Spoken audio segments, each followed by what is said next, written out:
10 years ago, gates opened up in the entire world, unleashing monsters and beasts beyond anyone's wildest imaginations. However, at the same time, the awakened started to pop up, superhumans with incredible abilities. These awakened became hunters, and the monsters were their prey. It was proven that together they could overcome everything. His name is Kang Jaehyung. That's all good and amazing, but why should he care? He is just a loser at the Awakened Specialization High School. His ability is what others would call amazing, but it's been hell for him. Exoskeleton manifestation. Even though he can cover his skin with an exoskeleton, it causes him extreme pain to the point where he can barely grasp his consciousness. To make matters worse, after his exoskeleton disappears, it leaves him with disgusting scars, reminders of what has been done to him. The bullies attack and laugh at him with no remorse or worry about anything. The faculty or elite can't intervene. These S-ranked prodigies receive special government favoritism, leaving the downtrodden like Jaehyung with little recourse. His resilience stems from his mother, a tireless worker running a food shop. Losing his father at 5, he'd long ago vowed to graduate and become a hunter to ease her burden. This was his driving force. Despite being a C-rank hunter, his future earnings would be meager, but it was a dream of living in a better place that kept him going. All he yearned for was to see his mother relax and rest from her tireless labor. On the 15th, it was his mother's birthday, an occasion he hoped would be special. But that was before the school bullies left her in a coma, using their silver tongues to lure her into danger. They claim it was an accident, even his lawyer agrees, but, well, we all know how stories like this end, don't we? Seemingly by chance, they found themselves at their restaurant, harassing her relentlessly. The white-haired brute dangled diamonds before her eyes, promising a seat next to him. His mom recoiled, accidentally knocking over his phone in the process. Before she could inquire about recompense, he swiftly unleashed his spikes, a brutal act that left her injured. Oh, he knows these troublemakers all too well, alright? This was no coincidence. It was the calculated move of cunning S-ranked awakened. Enter Jihyung, questioning their motives. They had taken away the one treasure he cherished in this world, his mother. These minors, shielded by law, were also S-ranked awakened. The main antagonist stepped out of the portal, dismissing his concerns over his mother's condition. What if she were to perish? Later that day, while they embarked on a monster hunt, the purple-haired one pondered if their actions towards the woman had been excessive. Is he under the impression this is his first time causing such mayhem? Stealthily approaching, but unheard by them, Jihyung let out a scream. Why torment his mother like that? A subtle nod to the classic, why so serious? joke. The main bully feigns innocence, unaware of the connection to the mother figure. Despite being a mother, she seemed rather youthful, a stark contrast to her offspring's apparent lack of success. He impales Jihyung with a diamond spike, a close call considering his flirtatious overtures earlier. Such a calamity would have been disastrous for him. Unfazed, Jihyung ignores the spike lodged in his chest. With a tight grip, he removes it, allowing his exoskeleton to take over. Refusing to back down from his quest for revenge, the main bully summons multiple more spikes, impaling Jihyung like a fish on a line. Who does he think he is, charging them as if he holds any power? Has he forgotten his own standing in this world? Remarkably, Jihyung persists in moving forward. With a ghostly resolve, Jihyung, resolute in his quest for revenge, persists in motion. The main bully, finding him a nuisance, commands Thor, one of his cronies, to electrify this pest. With an intimidating glare, he hurls a bolt of blinding lightning at Jihyung, sending him tumbling to the ground, seemingly lifeless. Seized by opportunity, Jihyung grips the main bully's leg and demands his destination. The main bully, exasperated, encases his fist in a hard diamond shield and resumes pummeling Jihyung mercilessly. If he's so enraged, he should have been there to shield his pathetic mother, the bully snarls.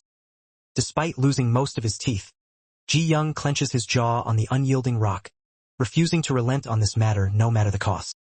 Intriguingly, the bullies encounter an ominous, crimson portal before them. Thor, suspecting something amiss, suggests reporting it promptly. But the main bully has a cunning plan and silences him. Jihyung tries to rise but collapses, allowing the main bully to shove him into the blood gate forcefully. In his final moments, Jihyung swears by his very essence to avenge this injustice. He vows to make them all pay, just as they had tormented his mother. The main bully taunts him, suggesting he should try if he can even escape the blood gate. It is said that no one who enters doesn't return alive. Jaehyung lands hard on the ground, but his focus is elsewhere. The blood gate, a mystery, turns crimson with no signs of monstrous creatures emerging from it. Little is known about its origins. Within, a horde of monsters and aberrations encircle Jaehyung, readying to rend his fragile form asunder. They attack, and Jaehyung experiences torment worse than death. He feels every inch of his body being torn, devoured, and mutilated. Not even his red eyes are spared. Even when he's reduced to bone, the agony continues, refusing to let him succumb. Though shrouded in mystery, recent findings suggest that those who enter these blood gates transform into monstrous creatures themselves. In an instant, a speck of Jaehyung's skull starts the miraculous regeneration process. His dismantled body grows anew, and the mana within the gate overwhelms him once more. Despite the excruciating pain that accompanies this rebirth, Jaehyung remains undeterred. His human essence lingers on. Memories of his mother's suffering and their shared torment at the hands of those vile creatures resurface, fueling his anger to boiling points. The intensity of these emotions causes him to salivate uncontrollably, reminiscent of a rabid beast. This emotional turbulence propels Jaehyung's transformation even further. Hate and sorrow serve as his fuel, driving him towards an unstoppable metamorphosis. The memory of that wretched fiend still alive stokes the flames within him, pushing him past a normal transformation and shattering the earth beneath him. His resurgence catches the attention of the beasts who had believed him vanquished, but Jaehyung rises from the ashes, seeking revenge with unyielding determination. The beasts immediately rush him again, but this time, Jaehyung is able to defend himself and take on these lost souls in order to get out here. Time passes, and on an important TV broadcast, 3 S-ranked hunters are being interviewed. They are famous for their kindness and do volunteer work pretty often. 2. This is, of course, the bully group, with the main bully saying that they still feel the same way even now. They find joy in helping. The interviewer then asks him about his outrageous incident where he hurt an innocent civilian 5 years ago. The bully starts letting out some crocodile tears, saying that was his close friend's mom, he was just a student. And because he could not control his abilities, something horrible like that happened. He apologized to him dearly, but he has not been able to get in touch with that friend since then. He hopes he can apologize once again. Suddenly, the door in front of him slams open and flies straight into his face. Swiftly parrying the collision, our protagonist maintains his icy demeanor as chaos ensues, with panicked students scattering like leaves in the wind upon catching a glimpse of their tormentor. With a swift swoop, Jaehyung barrels towards him, delivering an unstoppable punch. In the depths of the Crimson Gate, Jaehyung waged war for eons, losing sight of time as he battled monstrous foes until his liberation.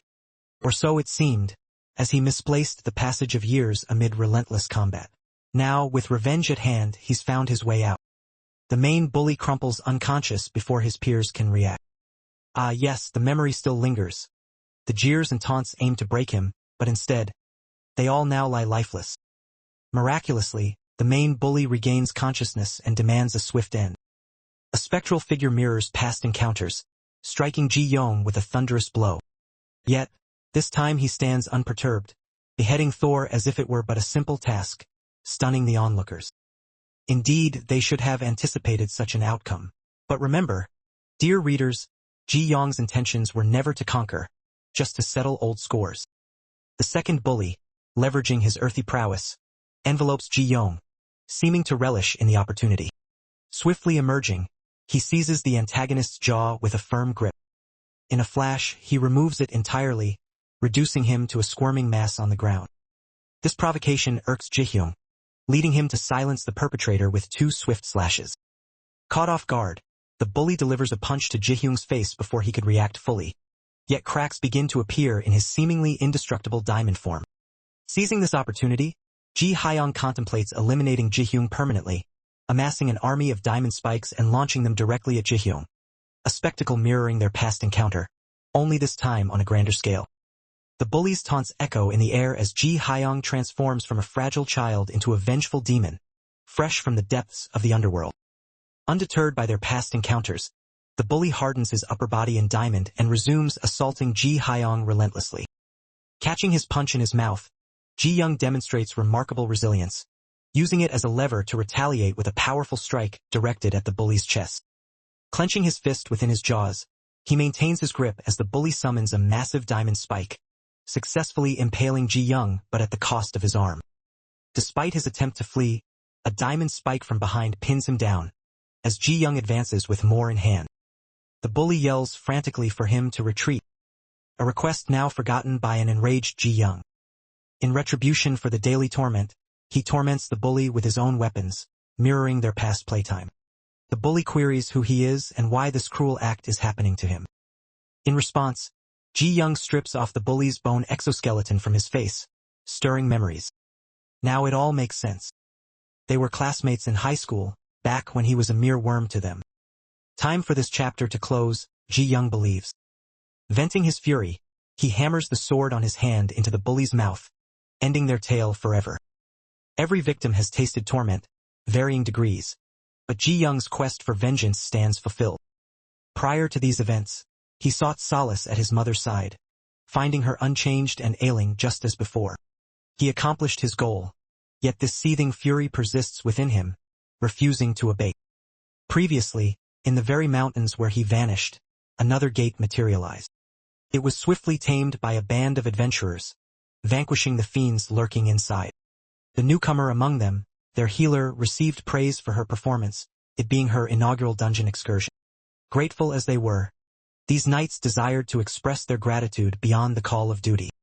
As what transpires within the gate remains confined there, they devised a plan to amuse her until their departure. Yet, this jest took an unexpected turn as one of the men's heads detached, startling the group and revealing an ominous presence. Despite the onslaught of attacks, Ji-young remained undeterred, unfazed by their relentless barrage. The Blade Master swung, only for his sword to shatter upon impact against Ji-young's unyielding blade, losing his head moments later. Paralyzed by fear, the remaining hunters were powerless as Ji-young brought them down in swift succession. A vague sense of indifference flickered in Ji-young's gaze as he turned to the lone woman. In her heart, she believed this was mercy, but it was merely another life claimed by Jae-hyung's ruthless stroke. As rain cascaded upon his face, Jae-hyung remained devoid of emotion, consumed by the rage that fueled him relentlessly. Sudden footsteps echoed behind him. A voice inquired about his feelings of vengeance fulfilled. Startled, he queried the source, to find none other than the Korean Hunter Association's head standing before him. Lee Yumin identified herself, explaining they oversee everyone who passes through a blood gate. 5 years ago? Yes, it was around then that Ji-young stepped through one, she gently reminded him. Ji-young's fury ignited anew as he lunged at the woman, but she interjected with a promise to revive his mother instead. Purposely missing her mark, Ji-young unleashes a colossal explosion, a gesture more expressive than words.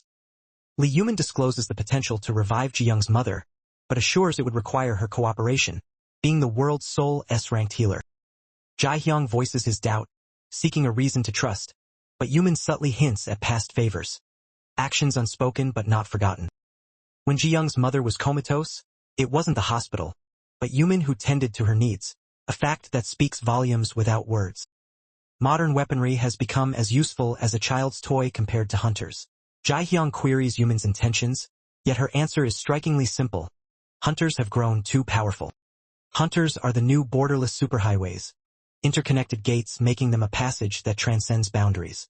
Gates remain, some stronger than nuclear bombs, leading to the near extinction of gate monsters. The fragile peace we've known has been shattered. Nations exploit this turmoil as a means to wage war against the hunters. They lack hunters, and with the main powers of the world now enemies, they struggle to fend off Japanese hunters who act as they wish. But Ji-young's return may change that. Until his comeback, they are unable to resist the Japanese invasion, fearing global attention if they respond with their own hunters. However, with his return, they need his help to counter the Japanese incursion, a request veiled in diplomatic language but spoken loud and clear.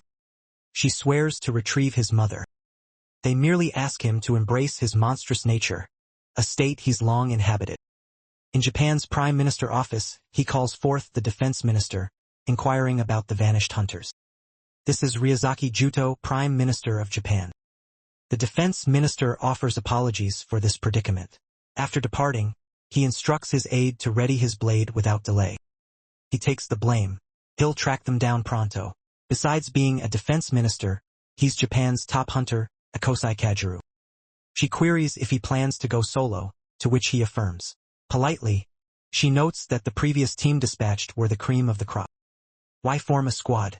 Kajuru tilts his head and questions if he appears the type to need such company. Time passes, and he reaches the location where the disappearances transpired. The foes before him are feeble compared to those they sent. Joke. Quite the underwhelming welcoming committee. The beast didn't seem to be fazed, suggesting something more formidable lay ahead. As he delved deeper into the cave, Kajuru stumbled upon a monstrous creature perched atop the remains of his kin, as if reigning supreme. The beast seemed unfazed by his arrival, standing tall and proud, a throne of sorts for this gruesome sight. Kajuru charged forward with his blade, but Jae-hyung stepped in, effortlessly deflecting the attack, showcasing his remarkable skills. Annoyed by this obstacle, Kajuru retaliated with a swift punch, followed by the activation of his first moon ability, which Jae-hyung managed to block, albeit with some damage inflicted. Unrelenting, Kajuru pressed on, employing the second moon to thrust Jae-hyung into the wall, paving the way for a final strike with his third moon. It seemed certain this would be the decisive blow against this formidable foe. In a surprise move, Ji-young lunged at Kajuru, aiming for his neck, but Kajuru reacted swiftly, cutting off Ji-young's right hand in one clean strike. It was a shame, he had shown promise as a fighter. Yet, Kajuru's blade sliced through the air with such precision it could cut even diamond itself. With a heavy heart, Kajuru decapitated Ji-young, feeling a twinge of pity for those who had been bested by him. As Ji-young's awareness fades, he recalls his father, a man consistently swamped by work, yet always radiating warmth. It was this charm that endeared him to Ji-young. Tragically, one day, en route from work, he found himself in a collision with Truck-kun. Just as he lunged to embrace his father, fate intervened in the form of an Isekai transfer. Caught in the crossfire, his father selflessly leapt to shield him, leaving Ji-young riddled with guilt for his father's demise. This selfless act led to the closure of their family business. A heavy burden they couldn't shake off, swallowing them in a mountain of debt. His mother's hands, once soft as silk, hardened with grit and determination. When he inquired about her well-being, she remained stoic, hiding her sorrow beneath a veil of fortitude. Ji-young understood that behind her strong facade lay tears that fell each night, stealing his sleep. He believed himself to be the cause of this unfortunate chain of events. Perhaps then, his parents would have known a life free of sorrow. If only he hadn't existed. Maybe, just maybe, they could have been happy. A subtle nod to the Isekai trope. Maybe if I wasn't reborn in this world. In a desperate bid to escape existence, Ji-young contemplated self-destruction. But alas, his mother unexpectedly barged in, and both found themselves awakened. Filled with dreams of a brighter tomorrow, Ji-young swore an oath as a hunter. Determined to bring joy, he'd do whatever it takes. Ji-young stirs from slumber, fueled by indignant rage. Yuman's echoing words lingered. The world is an adversary, but Japan looms largest. Propelled by his monstrous might, he aims to exterminate Japan's most formidable hunter. Kajuru believes the battle has reached its end. However, Ji-young's head vanishes, only to reemerge and sink its teeth into his ankle with a tenacious grip. Kajuru notices his adversary's ability to regenerate, yet the agony he inflicts is unlike any he has known before. With seething animosity, he strikes again, this time driven by unbridled hostility towards his foe. With a beastly roar, Kajuru unleashes his ultimate technique, a falling crescent moon etched into reality. In a frenzy, he dashes through the cave, summoning the final move of Kaya Ryu, the unyielding 12th moon, a spectacle to behold. Ji-young is pummeled from every direction, with strikes so swift and powerful they leak beyond the portal, causing chaos in the surroundings. The cave lies in ruins, but as Kajuru limps away from medical attention, a hidden bone pierces his other leg. In defiance, Ji-young's dark heart persists, regenerating once more despite the extensive damage inflicted. Annoyance fueling him, Kajuru charges forward again, determined to settle this battle once and for all. Outside, an uneasy hush falls among the elite hunters of Japan, one questioning if they've brought too many cooks to the broth. Judo feels a responsibility to ensure Kajuru is safe. Their top hunter has been MIA for 3 days, so he prepares to investigate. Before he can complete his sentence, Kajuru's head bursts through the portal, and Jaeyoung follows suit, putting Judo in quite a pickle. All that can be heard is a blood-curdling scream before Judo meets an untimely end, losing his head. In the Korean Hunter Association, Yuman's assistant inquires if Jaehyun is up for the task. Powerful indeed, Yuman muses they must bide their time. Win against Japan's top hunter, and they claim victory. Suddenly, Judo slams himself into the ground, his powers activated, shielding his neck. Here stands Ryozaku Judo, dual title holder, Japanese Prime Minister and SSS rank hunter of Japan, a beast among men. 3 years ago, most monsters from ordinary gates were subdued, and the world began to dread those who once promised protection. This fear led some countries to attempt the elimination of hunters, but their efforts proved futile, as they could not even budge a muscle. The remaining hunters saw this stumble as an opportunity. Some struck deals with their nations, coexisted or conquered their lands with brute force. Each one claimed dominance in their unique manner, but Japan was the country that fell to the hands of the hunters. The explanation is rather straightforward. The Prime Minister, an SSS rank hunter, had been bold even before the hunter system's emergence. His ambition to rule South Korea escalated post-system appearance. Yet, this ambition now faces a significant obstacle: a vengeful spirit with a peculiar ability to regenerate. Amidst the growing concern over Jaehyung's resurrection, 2 high-ranking hunters intervene. One on the left, the 7th, and another on the right, the 8th in the nation's hierarchy. In a blink of an eye, Jaehyung beheads the 8th and seizes the 7th, slamming him so forcefully into the ground that his skull shatters, leaving only his lower jaw behind. The scene evokes widespread fury. How audacious, to harm one of their own hunters! Juto, in particular, is infuriated and warns those nearby that if they interfere, he will retaliate with deadly force. As Juto's anger simmers, a memory from the past surfaces. He recalls coming across a child shivering outside during winter. Inquiring about his presence, the kid questioned Juto's identity. However, Juto merely sighed and offered him his coat before guiding him to warmer surroundings. Upon this, he inquired about the child's name. The child, eyes glowing with fever, introduces himself as Kajuru. Juto's countenance darkens, demonic aura erupting as his transformation takes hold, clashing violently with Ji-young, who manages to parry his assault. But the following strike, aimed at Ji-young's hands, pierces through and into his chest before cleaving off his head cleanly. Despite this, Ji-young persists, refusing to succumb, only for Juto to scorch his entire body with searing magma, leaving nothing but ashes behind. Yet, the spectacle of his power elicits little reaction from the enraged Juto. He stooped to pick up his prodigy's remains, only to be interrupted by a sound behind him. It was Ji-young, regenerating back into his monstrous form, a testament to his tenacity. If this was the end, Juto understood, but with Korea and China now in their sights, they had barely conquered Japan. Yet this was only the beginning. Juto recalled wiping out all resistance within Japan. He extended an apology to Kajuru for involving him in such a horrific ordeal. Kajuru responded, "You were the only one who saw me when I was dying on that street. I will repay you for that, no matter what." Subtle joke. He's got a beef with Juto. See what I did there? Yet, there's a request he yearns for from him. A simple title once their deeds are complete: Father. Juto found this query a touch narrow-minded, for he was already his priceless son, unspoken.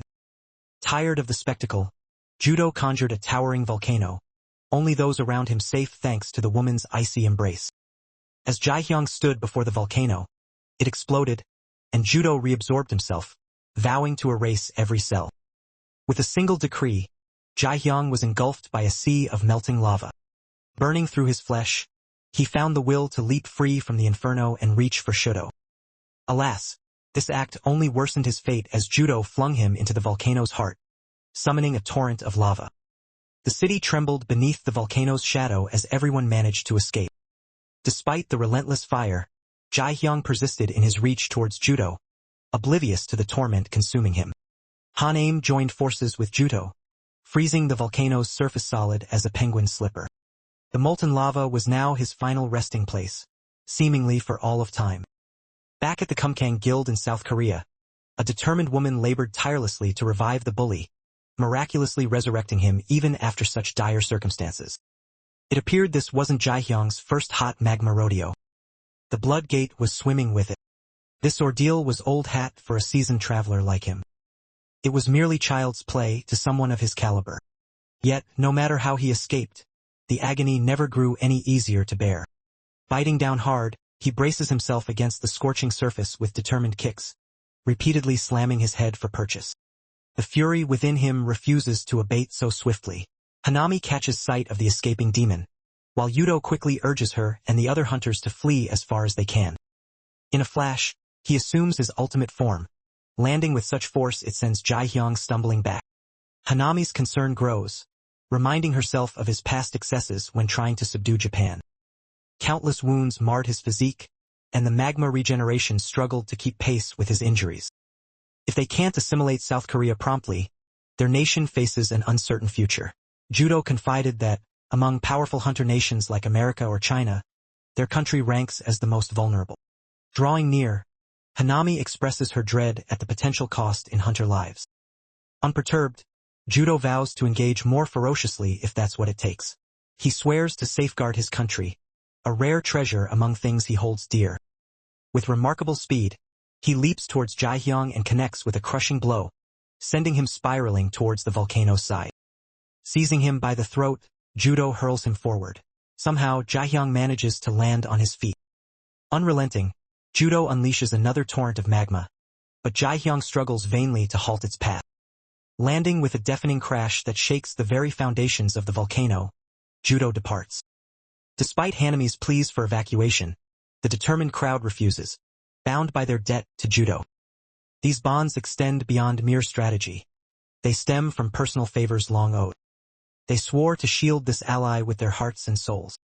Within the volcano's core, Judo drags Jiyoung, obliterating any semblance of his existence. Triumphant, Judo has conquered. Yet, the ghostly echo of Jaehyung's vengeance lingers, refusing to be silenced. Rising once more, he focuses his ire on a single target. For he has lost his own, so now he intends to take the world's. With icy grip, Jiyoung seizes Hanami despite her frostbite-inducing touch, prompting Judo to ready a legendary blow. The other hunters swoop in, disrupting his plans as the weight of family ties momentarily weakens him. Clenching his jaw, Judo manages a single-handed strike to sever Jiyoung's hold on Hanami. This strategic move was anticipated by Jiyoung, who swiftly counters, beheading Judo this time with no chance of resurrection. The remaining hunters swarm the near-frozen Jiyoung, reducing him to shards with every strike. Hanami is unharmed yet heartbroken by Judo's ghastly demise, frozen mid-scream in despair. Moments pass, and Jiyoung resurfaces, his wicked essence radiating malice. In a daze, Hanami rushes to her husband, only to awaken in their bed, still shuddering from the nightmare. Yudo tenderly consoles her as she stirs, reminding her of his presence. Upon waking fully, Hanami gazes into Yudo's eyes and comes face to face with the bitter truth. Shattered beyond repair, her mind echoes despair, surrounded by silence where once friends stood. In a heart-wrenching decision, Han Aim takes the ultimate step, freeing herself and her husband from their shared torment. Victory is Ji Young's, yet his mind remains preoccupied with future prey. He returns to the portal, his old home now the only sanctuary he knows, eagerly anticipating new adversaries. At Kumkang Guild, the reviver of bullies known as Taiyasu cautions against excess. Scarcely mana remained within him, and even that was barely enough to save him. His companions tell a different tale. Taiyasu knew they were depleted in mana from the start, but the truth of what happened haunts him. The insidious creature he once played with as a child, now grown lethal, slipped through the blood gate and took his life. Forgiveness eludes him for that wretched villain. Master Han Taisu of Kumkang Guild, a S-rank hunter, whose true power seems to exceed his title. Rumors say he's just S-rank, but it seems his abilities defy such limitations. Following some time, the woman frees his powers, prompting Taisu to rally his guild companions. Each member bows before him, and Kyung Chan, head of intel, alerts that the monster they hunt has shifted post-Japan carnage towards the gate. Taisu's rage steers clear of such details. He yearns to annihilate the fiend. In this resolve, Kyung Chan swears vengeance, only for Taisu to behead him on the spot. Thereon, Taisu commences siphoning his power, puzzling the others, who then bear witness to a tirade against Kyung Chan. Once upon a time, He held the vice presidency at the Korean Hunter Association. When he gained dominion over Korea 3 years past, his S-rank telekinesis prowess was unveiled, displaying remarkable proficiency. The crowd stands stunned as he crushes one of his subjects, leaving a pool of blood behind. The healer questions the wisdom in such brutality. Contrastingly, Taisu considers it a blessing, a curse turned fortune, strengthening him under the guidance of his subordinates. A sea of 1528 faces greets the eye, gathered in this space. Ideal playground for Taisu to escalate his power, indulge himself. The landscape soon becomes a macabre tapestry, dotted with lifeless bodies. Taisu revels in their power's absorption. His grin widens as the woman queries if this suffices. He shakes his head, for that worm claimed the SSS-ranked prime minister's life. This is far from enough. He must exact retribution on that scoundrel at any cost, and so, Russia beckons, a smorgasbord awaits. Yuman's S-rank healing repairs damaged cells piece by piece using mana.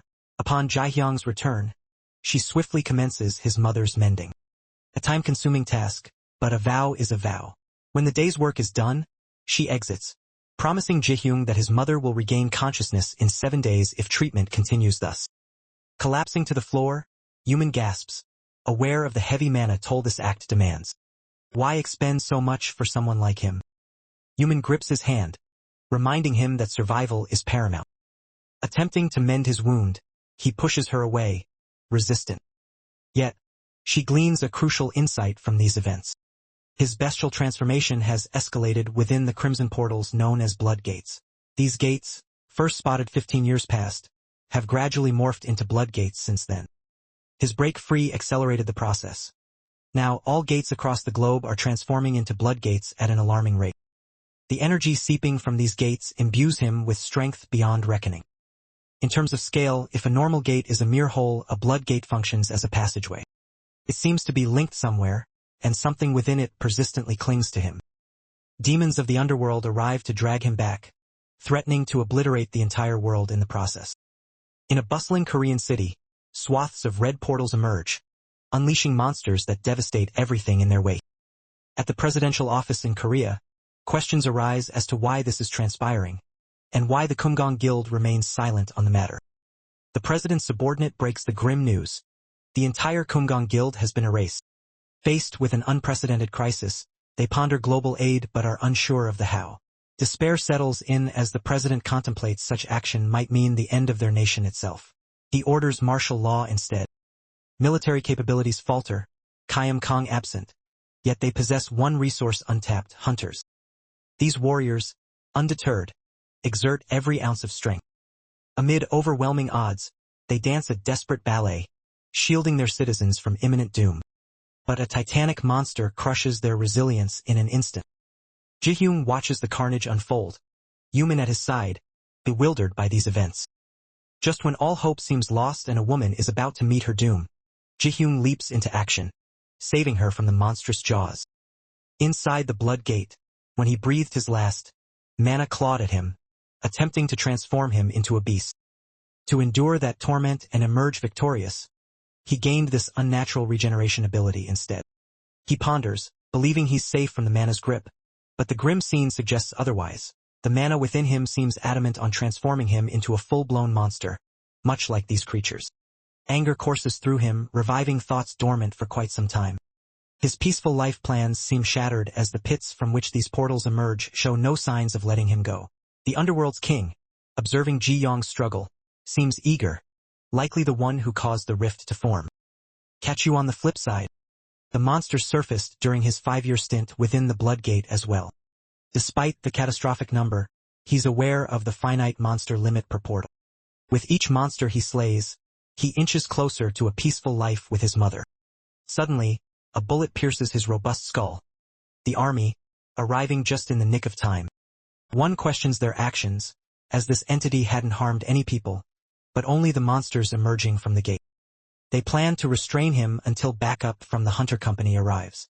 The commander shows no remorse. This entity is the root of this predicament. Ji Yong, ears ringing, tries to decipher their muffled words before a storm of tank fire ensues. Meanwhile, bullets rain down on him relentlessly. The dark portal above glows ominously, fueling his rage-driven energy reserves. Ji-young writhes in pain, pleading for mercy, but it's his regeneration that miraculously spares him. As Yu Min had warned, the Bloodgate's energy surge makes suppressing his monsterization a challenge. In an instant, Ji-young unleashes a deadly barrage on the soldiers, a flashback to the past unfolding before him. A memory of his childhood friend inquiring about the bullying resurfaces. Why, he wonders, did he let Tae-soo and the rest torment him so? Ji-hyung had warned him that he was an easy target, suggesting they pretend ignorance to avoid further harm. The friend, enraged by his indifference, demanded if he'd lost his mind. Yet Ji-young averted his gaze out of embarrassment. With that, his one and only friend vanished from his world. In his mind, he believed it was over, as beneath that calm exterior, he was amassing proof against those tormentors. Once enough evidence was compiled, he dispatched the photos to the authorities, schools, and media outlets. Alas, the rot had already spread too wide, and the following morning, he awoke without his right eye. He conceded defeat and opted to no longer attend school with Ji Hyong for his own protection. Ji Hyong was livid. He recognized it was Tae-soo and his cronies behind the act. He vowed retribution, gripping his clothes tightly as he warned him to never cross that line again. Perplexed, Ji-young questioned his plans now that he was incapacitated. The friend reassured him not to fret. There's little left to live for, after all. He intends to enlist in the army instead. Now, Ji-young clutches the lost connection to that friend within his sword, shaking and cursing this cruel universe. With a fury unleashed, Ji-young's blade dances, decimating monstrous adversaries, startled by his own wrath. Yet more portals spring open.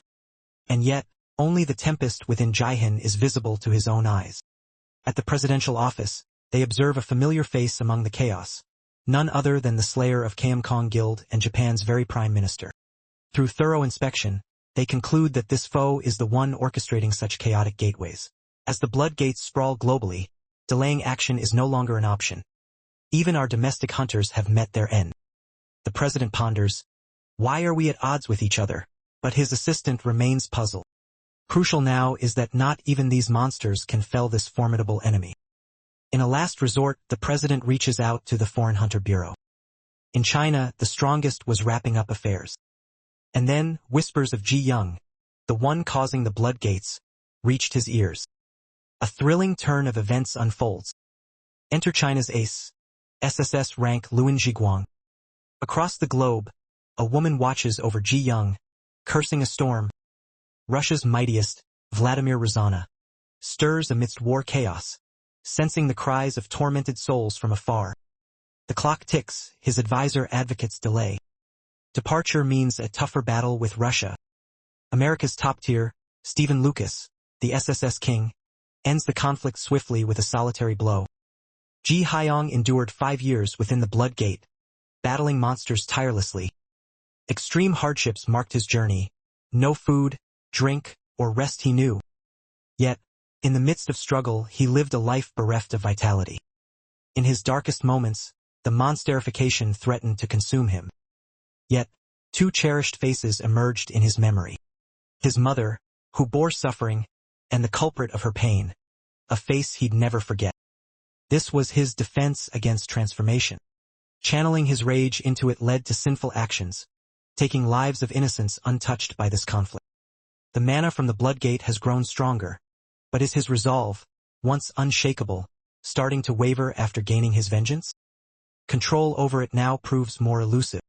Yet, he questions if this penance is enough for his soul's peace. In an attempt at redemption, Ji-young has sworn off the gates and instead hunts down beasts nearby. Suddenly, his vision splits into 4, revealing a familiar figure below. The year of the gate's appearance was drawing to a close, and the holiday season, Christmas, was in full swing. A clergyman performed his customary rituals, but then, the gates started expanding near the church. There were no hunters present to combat the beasts, so the priest urged the crowd to flee promptly.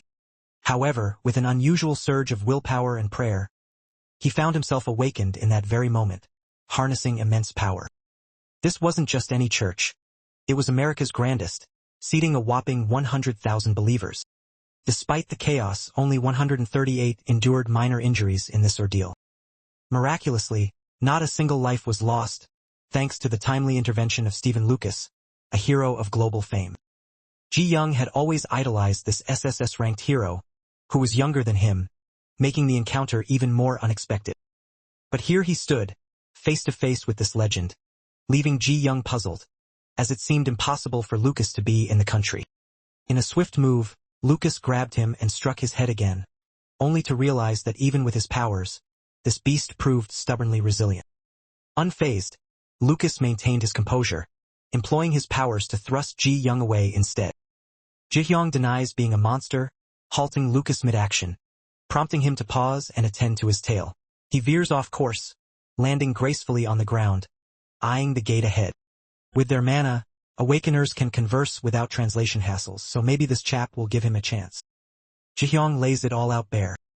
Luke embraces him in sympathy, acknowledging the weight of his narrative. He seeks his identity, to which Ji-young offers, and queries if he's aware that he battles for humanity's salvation.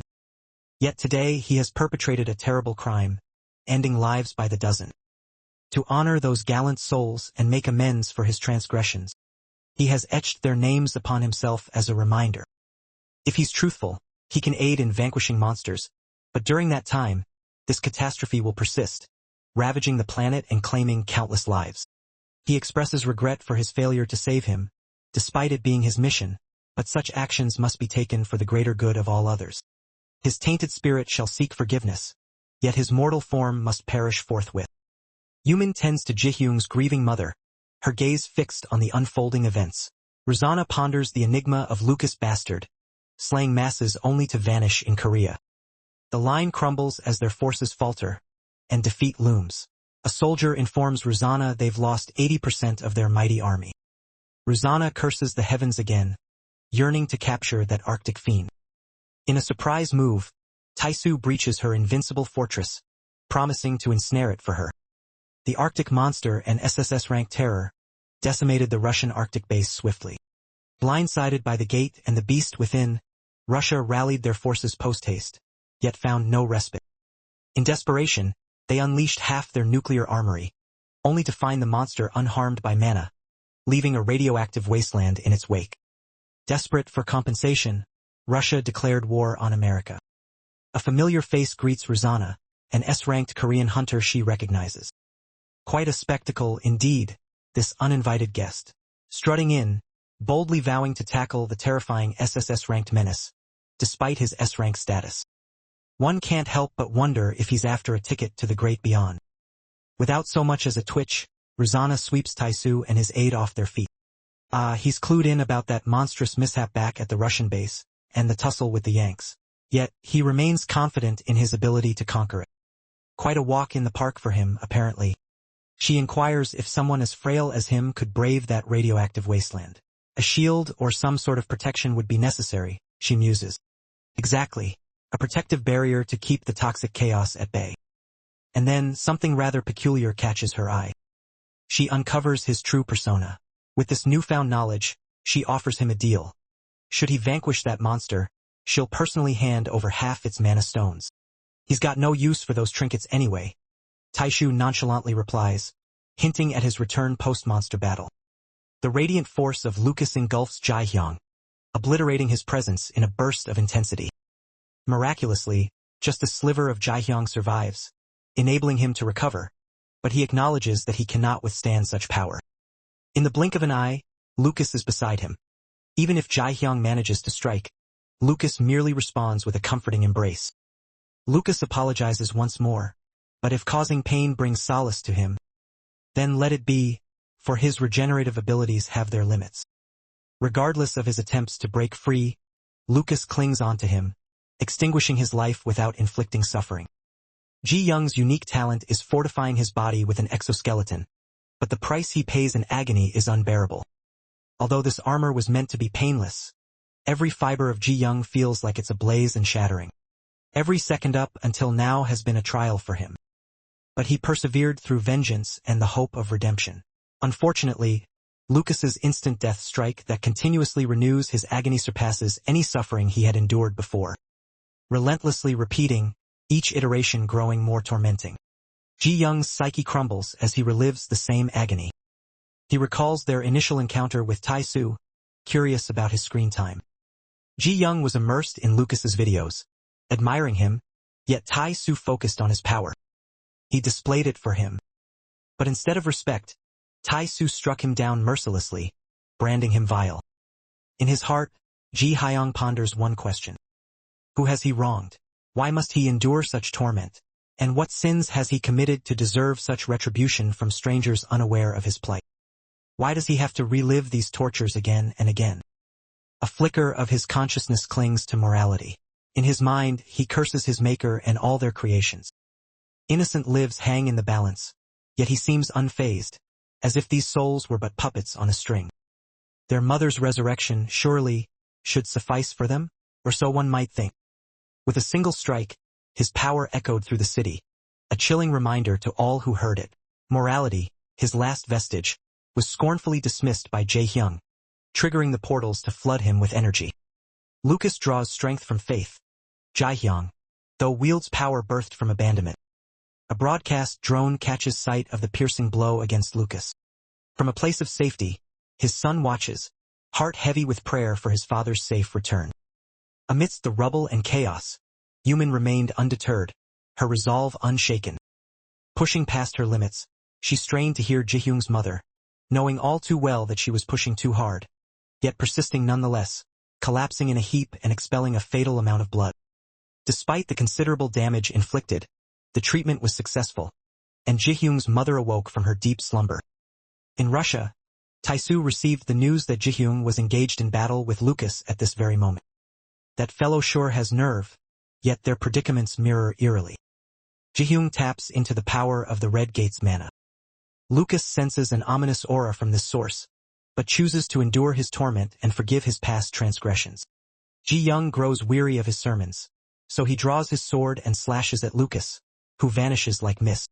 He offers a listening ear as solace, promising to be a shoulder for all his burdens. Lucas penetrates Ji-young's cranium with his hand, a move that Ji-young interprets as an opening, and severs the limb lodged within. This action forces Lucas to withdraw, and though Ji-young is severely injured, he feels no more pain. His thoughts are consumed by vengeance. The hand embedded in him bursts open his skull, yet Ji-young presses forward, as Lucas notices a persistent cacophony of human suffering in his mind. Echoing in his consciousness are the cries of pain from famine, illness, and calamities worldwide. The screams of desperation from the hopeless few.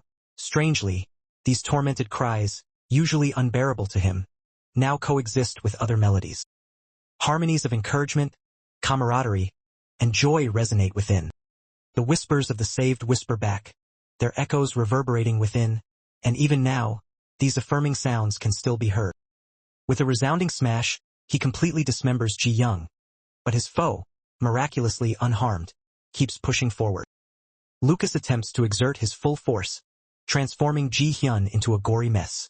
Yet, no matter how many hands pull him down, Ji-hyun remains steadfast in his mission, to eliminate this man. Slipping free from Lucas's grasp, he lunges back in, leaving Lucas questioning if this is the only key to victory. Cross emblazoned, Ji-hyun succumbs to control and knows that his faith will challenge him as he self-destructs. A torrent of words, possibly countless more, surge through his mind. An unparalleled grin spreads across his face, as he disfigures himself. Lucas realizes that he's got him, and the madness ensues, driving Ji-hyun further into insanity, dismantling more and more of his body, until redemption is finally attained. Jae-hyung acknowledges the pain of his actions. The agony is immense. Yet he must persist. Yet he shudders at the thought of that man. From fearing him, he finds an unfamiliar warmth. He continues to dismantle himself, piece by piece, eventually comprehending the gravity of his actions. The reverence for Lucas and their unwavering faith stem from dread and the tainted power over minds. Indeed, he's no angel, but a serpent who has manipulated many. If he can't vanquish this, he won't be able to save Ji-young either. Lucas and the rest continue their supplication as Ji-young fades away, all holding steadfast in their devotion to their Lord and Savior. Tae-soo grapples with the ice beast, which proves surprisingly tenacious, but this brute is a walk in the park compared to that Yank monster. Fueled by his vow, he presses on, determined to slay that monster with his own hands. A spectral figure of Ji-young reemerges, surreptitiously attacking Lucas with his ribcage. However, the vigilant Lucas seizes him, hurling them both into a structure so forcefully it fractures. In the underground labyrinth, Ji-young gazes upon his mother, questioning if the figure before him truly is his own flesh and blood. Tears well in Ji-young's eyes as he recognizes her face, and she slowly recalls their past when they discovered his awakening. He had vowed to become a hunter for her sake, promising to ease their life together, but she had always viewed it as a devilish curse. As he stands before her now, it appears her fears may have been warranted. Fear overtakes her, causing her to flee, yet Ji-young remains puzzled by her actions. He calls out to his mother, but she hesitates. "Son," she murmurs, still gripped by fear. Ignoring her apprehension, he disintegrates and lunges at her, pulling her down in a terrifying grasp. Ji-young, gripped by fear, likely due to the spectacle before her, assures herself that this isn't really her son. With a spray of blood, Lucas seemingly self-destructs, his mother inadvertently striking him in a blow that seems to be his demise. Lucas's knight in shining armor, Ji-young, rushes back into the fray, finding her son miraculously still alive. Caught in a web of deception, Lucas stands accused by an upright soul. His actions hint at sacrilege, a judgment that looms large. Before Lucas could react further, Ji-young swiftly decapitates him, leaving Lucas's spirit to haunt Ji-young over his mother. From Lucas's severed head emerges a strange entity, making a beeline for Ji-young's body. Initially, there appears to be no change, but soon Ji-young starts acting peculiar, like another being had taken control of his form. The occupant of his body admired strong men, detested the weak, much like a certain serial killer from her past. Her affection for Lucas transcended boundaries, transforming into an obsession she could not resist.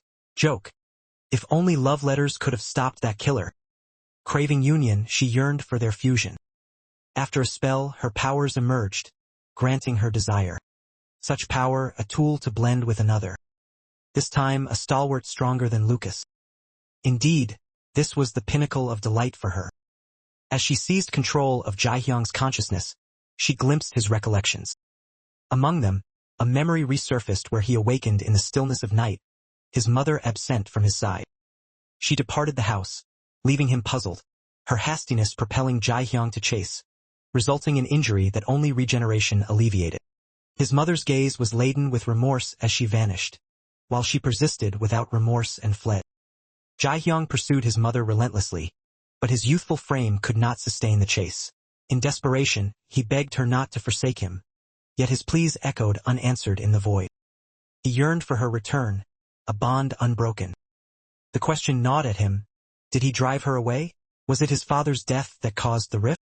Or was it this peculiar power of his, this aberration? If indeed he was a beast, then destined to perish he'd be. With a shattered bottle, he carved his veins deep. His ability thwarted his demise, regenerating every scar. Despite the inability to depart, Ji-young persisted in his longing. Overwhelmed, he resorted to self-harm, a desperate plea for release. After some time, her remorse brought her back to her child, who humbly apologized for his wrongdoings. His apologies fell on deaf ears, though, as she seemed unforgiving. She was rightfully shocked, but perhaps in her heart, she judged him too severely. Despite being a beast, he remains her son. The woman finds perverse delight in Ji-young's torment and decides to dance, unaware of the agony each movement inflicts upon him. She feels an unparalleled pain from these motions, a sensation she never thought she would experience in her lifetime. The exoskeleton pierces his intestine, twisting his muscles and tearing them apart. Worst of all, it keeps regenerating, creating an endless orchestra of unbearable pain. Could this poor man endure such suffering every second? Overwhelmed, Ji-young gains some control and demands she vacate his personal inferno. He promises to show her another side. She can't bear it any longer and departs, reappearing before Ji-young, pleading for him to understand. Instantly cutting her in two, Ji-young stands defiant, unsure of his next move. A divine light radiates from Lucas' body, illuminating the entire vicinity. Upon Lucas' church being assaulted, the instant he tapped into his powers, an epiphany struck him. He foresaw the impending catastrophe. He glimpsed humanity's progression. He witnessed the ages past them, the epochs of life that had gone before. He grasped the cosmos and he comprehended. Therefore, he didn't resist when she arrived to seize his body, for he realized it was divine intervention. Even with his body being usurped, he acquiesced to God's command. Now, amidst a pool of warm blood, he is reborn as a saint, free from bodily and mental impurities. He acknowledges this test as divinely ordained, yet willingly embraces it. He tenderly cradles Ji-hong and ponders why the Almighty has imposed such distressing trials upon a child. Lucas sheds his rough exterior, absolving Ji-hong of his wrongdoings. The monstrous creature summoned through portals, wreaking havoc, is promptly eliminated. Yet, Ji-hong perceives beyond the chaos. As the world seems to plummet into an infernal abyss, Lucas elevates him skyward, momentarily, to bear witness to the unfolding disaster. A revered celestial being materializes on Earth, followed by an army more, their brilliance mirroring the scorching sun's luster. The divine intervention liberates the planet of malevolent spirits. This divine power resonates globally, even reaching those who are not spiritually inclined. Lucas' offspring experiences this cosmic tremor most profoundly, as he had warned him against prayer on that very day. Aware of the impending event, he embraced his child tightly, conveying that all parents must eventually step back and let their children tread alone. Transformed, Luca communicates to Ji-hyung a heavy burden yet to come. He prepares him for the torment and agony ahead, dreadful and unforgiving as it may be, urging him not to waver in his faith. Until the very end, hold steadfast. On the brink of disappearance, he recalls a sea of shed tears, predominantly when his beloved wife departed. Yet in this instant he finds unadulterated joy. His son comprehends and bids his father a solemn farewell.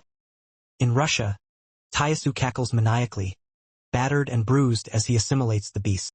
He's triumphed, but the cost was nearly his own life. Yet his prize is grand.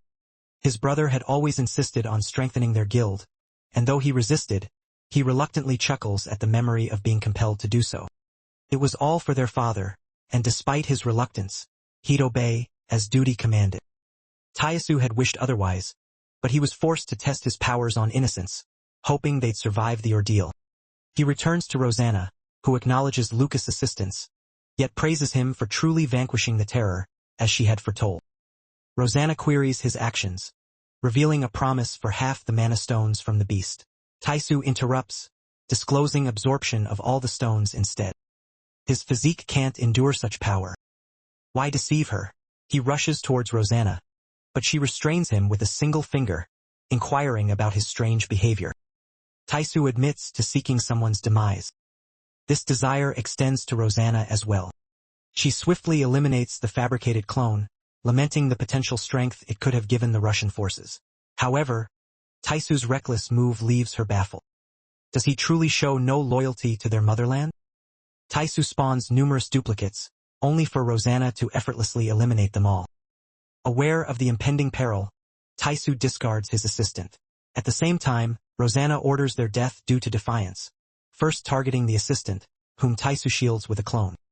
As more clones emerge, his consciousness fragments, reminding him of losses, lives he ended, and deeds past. Each clone unleashes their powers upon Rosanna, who retaliates with a vibrant display of fireworks, sourced from the fallen clone's innards. Unperturbed, Rosanna escalates her assault, summoning a colossal pyrotechnic spectacle in the heavens that poses an ominous threat to Taisu. Despite the impending doom, Taisu maintains a grin on his face. He's been side by side with his assistant since they were young. Her name is Yeju, the one he sought solace in whenever things took a turn for the worse. He confided in her about his past actions, expressing his regret for taking lives and not understanding why it was necessary. Now, he yearns to survive with an intensity that causes him to spawn countless clones, some of whom are lost in their own identities. With a malevolent glare, Taisu orders Rosanna's demise. Ji-young sheds tears not for redemption but for the realization that this entire ordeal was an ill-conceived plot. Felt more like a joke than reality. His resurgence arrives, granting him a long-awaited reunion with his mother. Yet, in the blink of an eye, he's crushed underfoot, a force that leaves Ji-young shattered and pulverized. In flashback at Russia's presidential office, the moment the nuclear menace loomed, despair washed over the president, considering the world as good as gone. Stepping up was Rosanna, the Minister of National Defense, proposing a solution with Manhwa. The president lamented it was too late. They merely needed to rally awakened individuals. Alas, the last nuclear bombs had already been launched worldwide, each a harbinger of doom. Refusing to watch his nation fall alone, he decrees they should all share this fate together. In response, Rosanna leaps skyward and soars towards the bombs, summoning every ounce of strength to lift them high before the imminent explosion. The globe resonated with the spectacle as Rosanna landed, prompting the president to kneel in dread, pleading for salvation. Apologies aside, she carried out her duty. He might have been a poor leader, but a great father to her. For global tranquility, they pledged to erase Russia swiftly. In command now, she took charge of the nation. Yet, America noticed their random missile launch. Rosanna could not stand idly by. She informed the American president that their leader was no more. They yielded. The American president feigned disinterest, instead mocking her efforts. Medov and Elisa, Rosanna's offspring, appeared next. Fear etched on their faces. They looked at their mother with worry.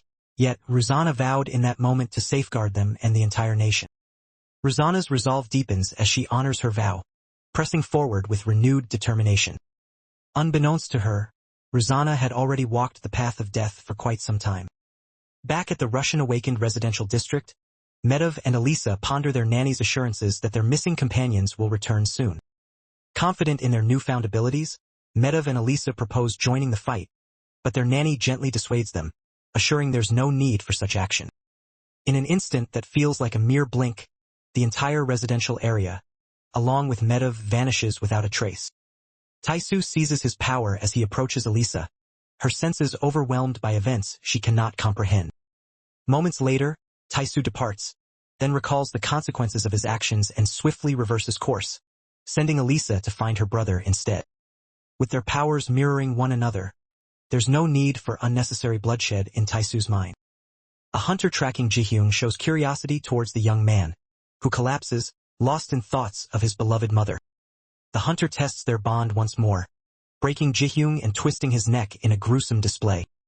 Yet, there's something odd about this young man's cries for mom. The hunter seems captivated, finding it soothing and melodic. Could he be so heartbroken over his mother?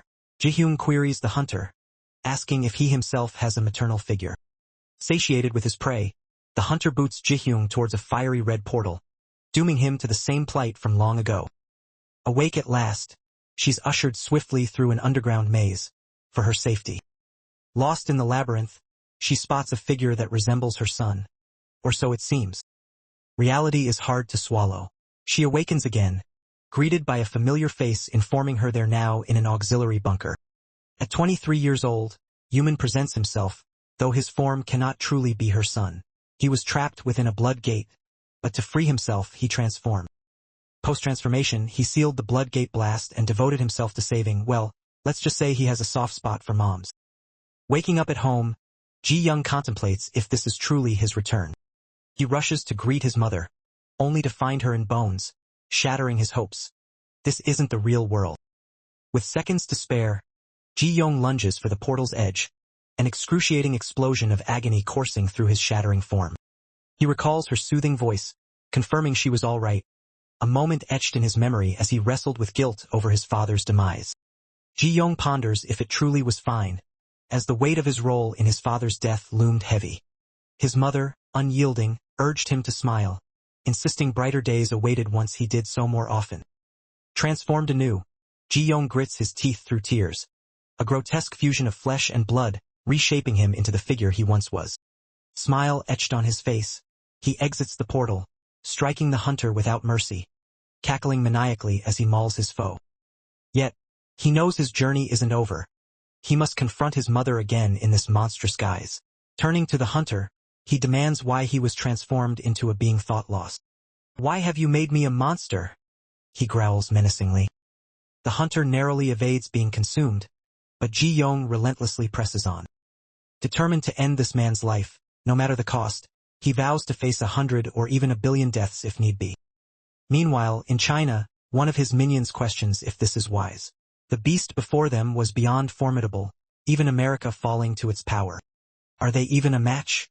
Ling Ju, China's second highest SSS rank, deems it preposterous. He's her brother nonetheless. That man's not going down without a fight. Swiftly solving the gate crisis with their vast hunter force, China. Hunters overflowed, breaking free from control, uniting under shared desires, seeding a new generation ready to conquer. Yet all but two perished in gruesome fashion. One took lives, the other breathed life back into them, turning slaves.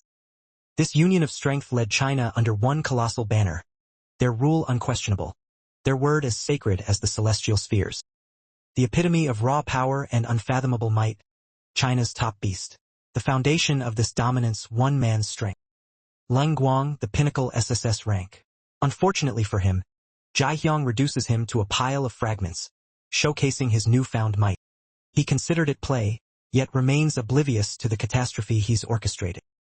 Unfortunately for Jiahyang, Guang remodels himself and reduces both Jiahyang and the entire structure behind him to debris. Guang seems to be relishing the fight, and Jiahyang appears to be enjoying it as well, counterattacking from behind. Guang swiftly captures Jiahyang's striking hand, yet something seems amiss as he realizes his foe may not be entirely human. Jiahyang questions the issue, and as Guang evades his next blow, he casually mentions that while he's human, he can sense the mana of a monster within him. With a quick turn, Jiahyang attempts to bite Guang, but only connects with his lips instead, sent flying by Guang's swift retaliation. Even if he's human, monsters shouldn't be fighting while guarding others, Guang muses. It appears that Ji Young, sword still lodged in his eye, is reminiscing about a past relationship. He smiles wistfully and affirms that yes, it's true. However, he still holds a tender affection for her. Guang can't help but wonder about the enigmatic backstory of his adversary. Once in a lifetime, ambition stirs within a soul to claim supremacy. Akin to our protagonist and his little sib, yet uniquely distinct. Their combat instincts stand ready to face formidable adversaries. If he's strong enough, he shall engage and vanquish him, Guang posits. Jiahyang, without a moment's pause, assaults, shattering the horrifying weapon Guang wielded, causing it to yelp in agony. In the midst of their playful skirmish, the weapon beseeches Jiahyang for salvation, yet he remains indifferent and reduces it to fragments. As Guang unsheathes a fresh armory, Jiahyang recognizes the human eye from his last foe, prompting Guang to elucidate. These are ego swords, he clarifies. Jiahyang reacts with astonishment before charging in. A blacksmith forged them using hunter remains, Gal Yakbong reveals. Indeed, they possess an unmatched allure. He sacrifices his head only to swiftly regenerate and counterattacks Guang, slamming him into the wall. And there stands the S-ranked blacksmith himself, Gal Yakbong. Amassing roughly 40 corpses, Guang orders Yakbong to get to work amidst their battle with Jiong. Obediently, the S-ranked blacksmith hammers his tool into a fleshy mass, crafting yet another weapon. The anguished cries of those used in this abominable creation echo, mostly of pain and terror. In mere minutes, Yakbong declares his latest creation a masterpiece. Guang takes hold of the weapon, launching it at Jiong who, clinging to it, hears a mother and daughter calling out to each other. Their cries grow more desperate as Ji-yong gathers them both, forever reuniting that loving family in eternal rest. Not done yet, Guang strikes again. Ji-yong marvels at the fact that all these monstrously killed beings are now gathered in one place. He has slain countless others just like them, once breathing and alive. With these already deceased beings, taking their lives is almost effortless. Yakbong readies another weapon as Guang. He explains that he records nearly everything during his fights. 5 years passed, a Korean eye was purchased, its purpose documentation in battles. The weapon forged, mirroring the one who once owned that eye. Ji Young stands stunned, the familiar face before him stirring memories. Guang gleans vital information from his acquaintance's abilities. Cowardice in combat, a retreat like a timid mouse, a weakling indeed. A monstrous villain deserving naught but the cold embrace of death. Jiahyang faces his old friend, guilt gnawing at his eyes, yet unable to meet them squarely. He stooped low, addressing him as an old ally, offering a sense of peace. Yet why had he betrayed their bond? A question that hung heavy in the air. Why take the life of one friend? Jiahyang's mind echoed with his friend's words, and his mother's advice rang clear, just smile. Smile he did, even as he tore at his own visage. Yet, the comfort that came seemed but a distant memory. Over and over again, Jihyung attempts to end his life's dance. Countless repetitions blur together until he can't keep count. In a final, desperate plea, he leaves a gruesome trail of himself behind, beseeching Guang for the ultimate release. Across the ocean in China, Zhu Wei ponders if her brother's enjoying his freedom. Yet a guard interrupts with news: the northern hunters were wiped out. It seems Taisu is ramping up his strength, whether she finds it amusing or not. Northeast China once stood proud with Black Dragon fortified castle, but alas, under Taisu's wrath, it crumbled to dust. The immense powers he'd hoarded began to weigh heavily on his mind, causing him to spiral into chaos.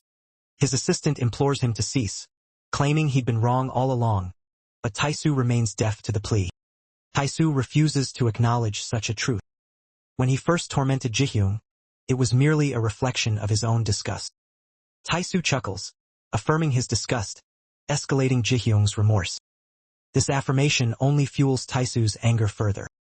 Thus, he believes he initiated their hostile relationship. Guang boots Jihyung's mug, then raises his spear for a gruesome amputation. He proceeds to tear him apart, reducing him to a mere eye and a pile of wreckage. Even tossing the eye into a nearby building, Guang's destructive spree doesn't slow down Jihyung's resurrection. Undeterred, Guang rips him apart once more. The carnage continues, with corpses mounting like towering stacks of pancakes. Unyielding Jihyung grins, undaunted as he thrusts his spear and attacks Guang, who merely counters with more annihilation. No matter how hard Jihyung fights, he just can't seem to reach him. Subtle joke. Looks like the game of cat and mouse isn't over yet, but it's more like cat and catapult. Guang hurls Jihyung into the ocean with a spear, causing his lungs to flood with water. His eyes blur and regenerate simultaneously. Memories of his mother's advice flash through his mind, prompting him to laugh amidst the water-filled chaos, further clouding his thoughts and unleashing a fury that spawned a horde of red portals, granting him powers he had never known. Guang is left spellbound, but unable to retaliate as Jihyung slashes through his jaw and severs his head. Despite the catastrophic state, Guang grabs and reassembles himself, his regeneration reaching grotesque heights. He pulverizes Jihyung once more, who retaliates by readying a strike with his newfound appendage. Guang's speed betrays him again, catapulting him into the air with a rain of spears. As Jihyung traverses the boundary between atmosphere and space, his head detaches, radiating brighter than any diamond as it combusts. Overwhelmed by this breathtaking spectacle, Guang can do nothing but admire its beauty. In China, Zhu Wei steps in to restore order. She captures Taishu and his sidekick, inquiring about his role in the massacre of her faithful followers. Zhu ponders his predicament, realizing he must face a horde of million hunters alone. In an instant, Taisu ignites an explosion and escapes with his assistant, who, amidst the chaos, questions his drastic actions. Taisu defends his stance, stating he can't give up now as they're pursued by soldiers. Taisu is moved by their resilience, embracing them tightly and vowing an eternal bond. Friends, till the end. Right? He hints at the possibility of immortality. The camaraderie suddenly cracks, as one voices concerns about the overwhelming hunter population. He insists on eliminating Jihyung no matter the cost. A past conversation with old allies resurfaces. He suggested they would invade Korea and, in dire circumstances, proposed absorbing their mana if they died fighting. Taisu's revelation leaves his friends stunned, not because it's shocking, but because it distorts the truth of how things unfolded. Turns out, Taisu had overheard their conversation about an impending Korean invasion, but he mocked them from a tree, labeling them as expendable. Racked with regret, Taisu laments his inability to keep his promise, all because of Jihyung. His assistant is taken aback not just by the revelation, but by the twisted version of events he's been presented with. You know what they say, when the going gets tough, the tough get talking. Apparently that was Taisu in a tree. Taisu's friend hesitates, yet Taisu swiftly descends and inquires if there's an issue at hand. Leaving his assistant in the cave, Taisu embarks on a quest to avenge his fallen comrades once and for all. As he departs, she watches him with a melancholic gaze. Beyond the mountain range, one can't help but wonder, what on earth is going through his head? Facing the horde of controlled hunters, Zhu Wei, China's second-in-command, showcases her remarkable abilities. She can revive and enslave the awakened dead, a testament to her power. With this power, she has resurrected every Chinese hunter, a claim that isn't an exaggeration, given her status as China personified. In this very moment, even Zhu Wei senses something eerily amiss. Taishu plunges down with his own army and commences the annihilation of the undead awakened. Shui instantly recognizes that the figure before her had commandeered the SSS rank, truly. One might even say he transcends understanding. This lone figure, this young man, surpassed the human realm entirely, towering above them all. The risen dead, usually void of emotion, began to tremble in fear. Their instinct for survival kicked in, and they scattered like leaves in a storm. Shui swiftly deduced that the figure before her had outranked even the SSS class. "Advance!" she urged, vowing to revive them should anything go awry. Hope was her remedy for fear, but Taisu's might had grown too immense. He cleaved through them as easily as a child tracing lines on paper. All he could do was strike, his body contorting in the process. The act stirred a memory long forgotten, from someone erased from his consciousness eons past. His mind continued to crumble, yet Chua refused to yield. She was China's queen and would not bow to a scoundrel like him, but Taishu silenced her with a swift strike, severing her head in an instant. The blow awakened memories of their past, when the Manhwa sect had raided their lands, leaving them powerless due to their SSS leader, Zhao Ayaman. They stood on their ancestral land, yet wondered why they hadn't fled when this was supposed to be their domain. Zhui's mother called him a bastard, as her family had lived here for generations. Mid-sentence, Ayaman swiftly severed her head, the gruesome spectacle landing at the feet of her concealed offspring. Tears welled in Zhui's eyes, but Guang seemed puzzled by her emotional response. "Isn't that the rule of survival?" he mused. Both their parents perished because they weren't strong enough. Zhu was taken aback by his lack of grief, yet couldn't fathom why. He knew strength was his destiny, and vengeance his duty. Zhu wept not out of sorrow, but out of a fearful acceptance that weakness might be the reason for her demise. Taisu confirmed his scoundrel status by snatching her candy, crunching it between his teeth callously. Jiayong lunged at Guang, shoving him through the building, then the ground, and finally into a vibrant red vortex. Guang's forceful push propelled him further, fulfilling his long-planned escape route. Unfortunately for him, Guang managed to clutch onto Jiayong's body just in time, applying a lethal poison that left him paralyzed. He stared in disbelief as he emerged from such an unfamiliar realm. Truly remarkable, indeed. Strength like his earned through countless battles.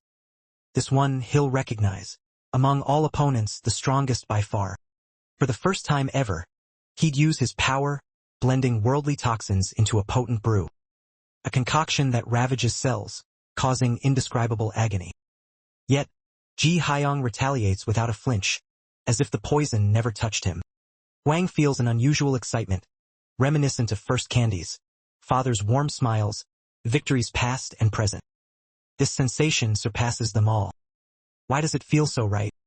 To uncover the mystery, he unleashes a deadly mist, engulfing both combatants, grins plastered on their faces like madmen. Guang recalls a woman confessing her affection, yet found no echo within himself, despite his liaisons with numerous others. The woman left disheartened but vowed that someday, he would experience it for the first time. Now, Guang comprehends the essence of love. Jiahyong seizes him, and as they near a red portal, they intertwine, experiencing each other's memories intimately. After the rubble has entirely collapsed, Jiahyong remains conscious, yet it seems Guang has been reduced to fragments, leaving only him in this pitch-black abyss. His mother gazes on, limping along, her thoughts fixed on her son. Back in China, Yeju converses with Taisu, who queries the chain of events. He recalls his father and abusive mother. He raises his fist high yet relents, letting it fall. His mind becomes a jumble of senseless words. All he yearned for, throughout this journey, was to be cherished. Recognizing her as the Japanese hunter Han-Aim, Yeju ponders her presence here. His thoughts scatter like cherry blossoms in the wind. Suddenly, a woman with scars emerges behind him, clutching something. It appears she's heard about the alliance forming to seek vengeance on Jiahyong. Not just her. Taisu swiftly turns to her and proposes, "Want to join forces and be my strength?" She seeks the rumored hunter in their team who can resurrect the dead, hoping they'd save this particular soul. As Japan's strongest duo, they promise aid. Taisu erupts into a maniacal laugh before giving a swift nod of agreement. Judo stirs as anticipated, coming face to face with Hanami, or more accurately, her decapitated head. Taisu greets him mockingly, prompting Judo to lunge at him with an ultimate assault, only for Taisu to counter by beheading him instead, absorbing his powers and memories. A surge of hate towards Ji-young fills Taisu, further weakening his already fragile mind. The building collapses on Ji-young, triggering instant regeneration. Guang's faint presence still lingering within him. Joke. Sounds like he's playing the game of never have I ever, and has never had a quiet moment to himself. In sheer desperation, he roars at Ji-young, who merely crouches low, regenerating undisturbed. Strength was needed to avoid such humiliation again, Guang mused, recalling his father's words as they watched their home burn. Strength is not just about defeating enemies, but standing tall amidst ruin. Guang envisioned a self that towered, even overcoming the might of his own father. With victory in hand, Guang beheaded his dad, yet felt puzzled by his silence. Apologies to the old man were long overdue for this defeat. Yakbong sorrowfully crouched, mourning the loss of his master. With a hammer strike to his skull, Guang summoned an eerie area where the departed began to rise. Ji-young remained unmoved as an undead approached, determined to claim his life. The fallen flooded him, their makeshift weapons striking Ji-young relentlessly, like a storm of beasts. One even ran over him with a truck. A subtle wit, he was literally run over, twice. Ji-young mourns the lost opportunity to reunite with his mother. A chainsaw inches closer to him, slicing through the air. As if on cue, Ji-young's mother materializes, drawing the wrath of these vengeful spirits towards her. Someone hurls a rock at her, pushing Jae-hyung to the brink.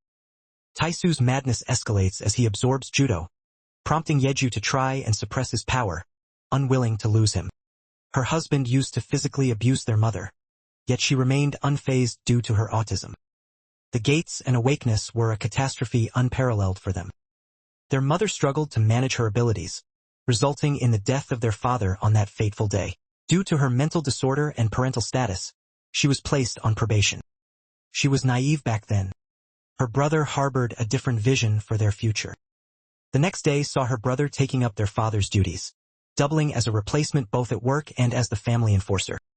With each passing day, his actions grew increasingly brutal. One sudden moment, she awakened. Their mother tried to shield her, but he delivered a kick that left her unconscious, an injury from which she never recovered. Desperate for a way out, she believed that hunting could provide the means to escape this nightmare. However, it seemed her brother had other plans. Attempting to flee, she stumbled, giving her brother free rein to continue his abuse. Yeju reached her breaking point. She called him out, branding him a wretch. Enraged, he retaliated viciously, leaving her battered and near death. That very night, she crossed paths with Taisu, who confessed to taking another life. How many more will fall before this madness ends? His power indeed is a curse. The only ones spared from his wrath are his mother and father, now absent from this world. Yeju proposed sealing Taisu's ability, but first, she requested one more victim. Homebound, Taisu struck down Yeju's brother on the threshold. His family's torment echoed in his actions. Suddenly, their brother emerged, swiftly collaring Taisu, querying his intentions. Hadn't Taisu's spree of violence been enough? Was there a necessity for one more kill? Yeju lunged at him, but her brother caught her arm in time. Moved by her sister's life, Taisu dragged himself across the floor, enabling Yeju to seal his ability. Before his brother could utter a sound, Taisu struck him down, halting their cycle of abuse. Taishu comforted the weeping Yeju, swearing to forever protect her. Sealing him once and for all, Yeju attempted, but Taisu reacted instinctively, annihilating her before she could speak. Regret washes over Taisu, as the memories of Yeju flood his mind, overwhelming him. Reaching out, it's Yeju again, questioning him with a trembling hand. Taisu recoils in horror, vomiting uncontrollably before slamming his head into the ground repeatedly, hoping to erase the memory. Yet, it lingers, forever etched in his mind. With resolve, he mobilizes countless doppelgangers, tasking them with seeking out the red portals and closing them off. Initially, it seems impossible, but Taisu pushes beyond limits, miraculously managing to seal the first portal. The undead yearn for life, pleading with Taisu to save them as they attack Jaehyung's mother. He assures them not to worry, but sadly, he is unable to help.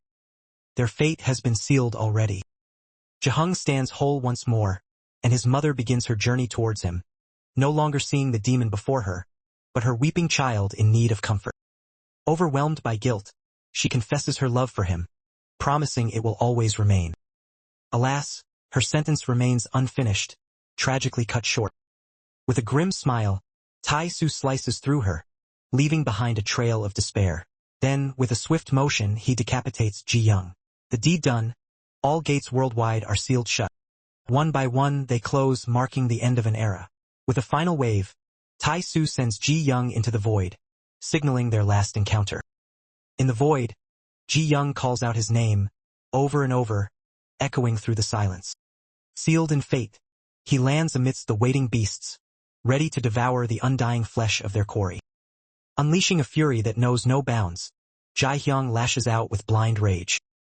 To his eyes, these demons were never truly monstrous. In his mind's eye, he saw visions of Tai-Su and tore them all asunder. Giant or small, they could not break his spirit, for it was unyielding. In a world turned against him, Ji-hyung clung to his undying hate, refusing to let go. Time marches on. Tai-Su's heroic legacy lingers, yet it fails to warm his heart. A voice softly chides him for his frosty demeanor, reminding him of Yeju, prompting a swift and ruthless retaliation. Another flees in terror as Yumin enters the room, her words echoing that such actions won't soothe his pain. Of all, she alone can mend him.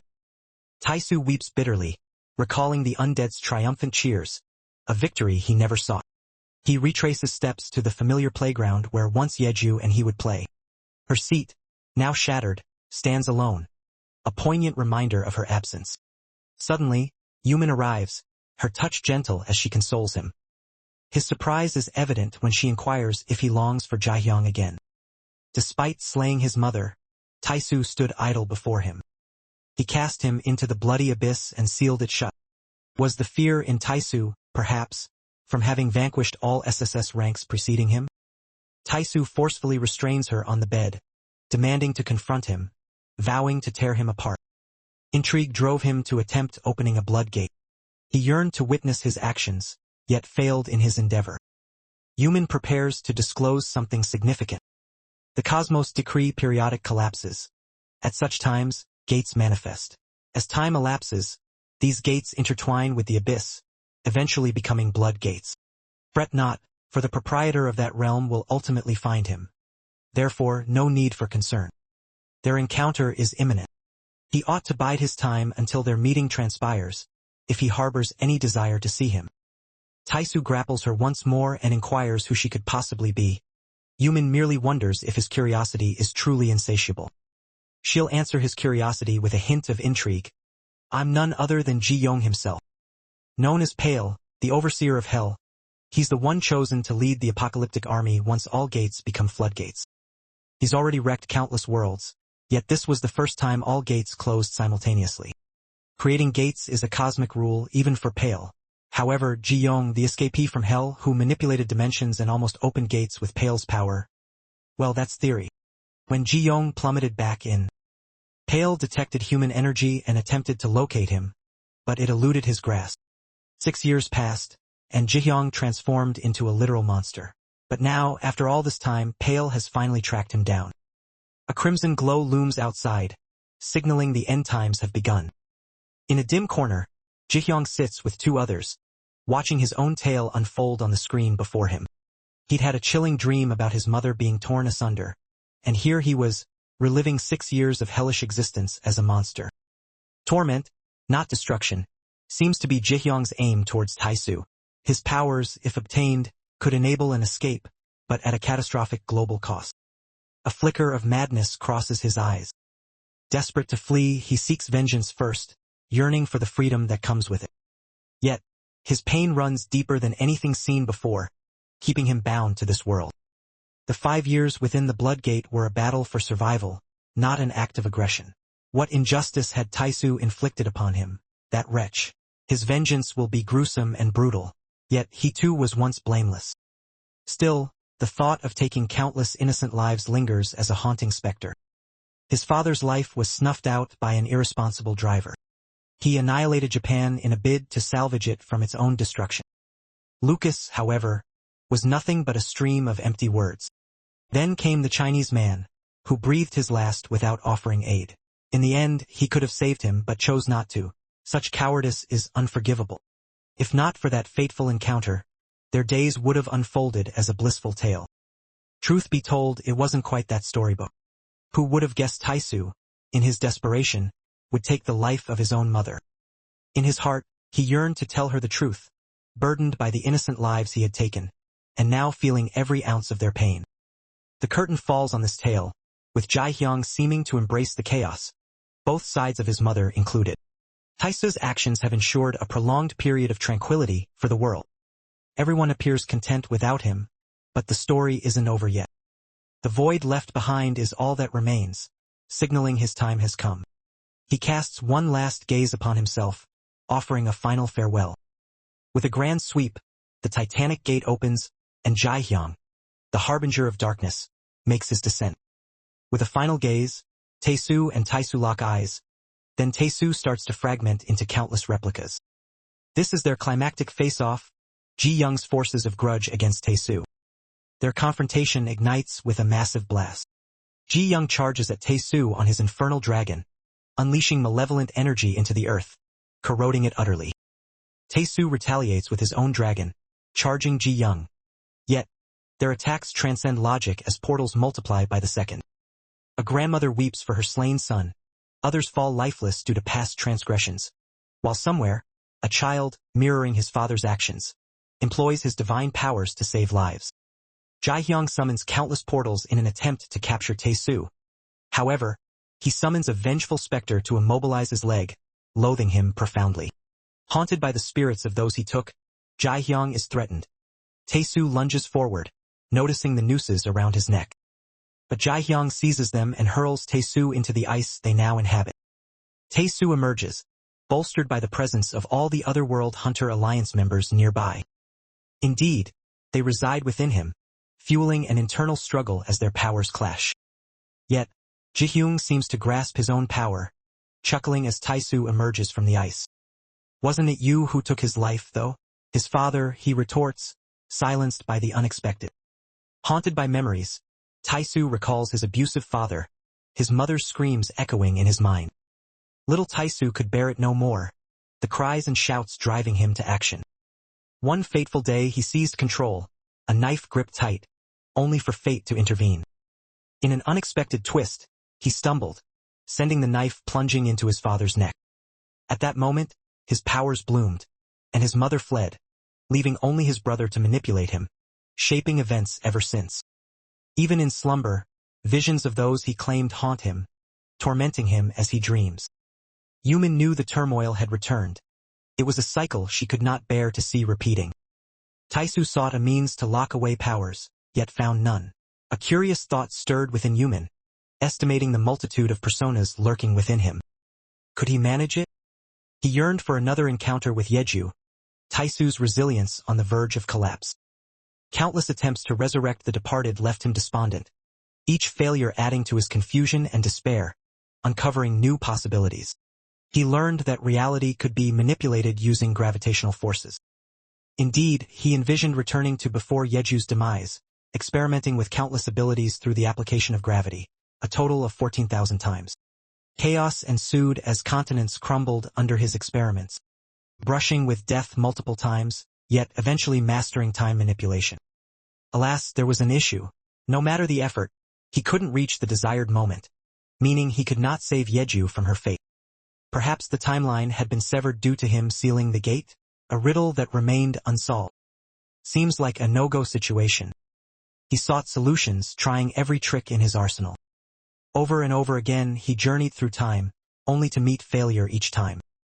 Exhausted, he paused at one juncture, but that sorrow morphed into rage. All thanks to Ji-young. He vowed to eliminate him before his own demise, but the trickster kept eluding death. With the same power, he rewound back to the day of the attack. Armed with this chance, revenge was within reach. Unfortunately, 24 hours later, no change was seen, not even in his 138th attempt, and revealed his knowledge of the conspiracy. When he first rewound time, he trapped Yumin. the trio Jigyeong, Hel, and Pyle. Unveiling his power of temporal rewind, he shared the secret with her. The very same person who'd uncovered all this hidden truth. Her talent, a unique blend of life deciphering and mending, raised suspicions. Yumin firmly refused its validity. Yet, the question lingered. Had she too been privy to these secrets?